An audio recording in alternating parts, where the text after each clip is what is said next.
కానీ వాళ్ళు ఏం చేస్తున్నారు అక్కడ కూర్చోబెట్టి ఎక్కడా కూడా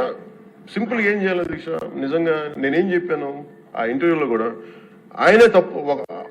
నాకు సంబంధం లేదు మేము పలానా టీటీడీ బోర్డు చేసింది ఇది ఆ టీటీడీ బోర్డు మీద మీరు నిష్పక్షపాతంగా ఒక కమిటీ వేయండి ఆ దోషులు శిక్ష పడేలా చేయండి వాట్ ఎవర్ దాని అవుట్కమ్ ఏముంటుందో దాన్ని బయట పెట్టండి ఇంత సింపుల్గా తేల్చేయచ్చు వాళ్ళు వెనకెందుకు వేసుకొస్తున్నారు నాకు ఈ రోజుకి నాకు అర్థం కాదు ఈ రోజుకి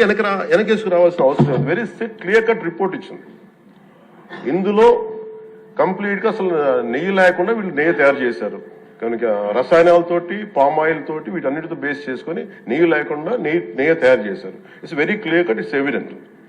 ఇప్పుడు ఎందుకు ఇంత డిస్కషన్ అవుతుంది అధ్యక్ష మనందరం కూర్చోబెట్టి ఇంత సభా సమయాన్ని ప్రజలకు ఇవ్వాల్సింది కేవలం తిరుపతి లడ్డు గురించి ఎందుకు మాట్లాడాల్సి వస్తుందంటే వాళ్ళు నిజంగా కనుక ఉప్పేసుకుని ఉంటే కల్తీ జరిగింది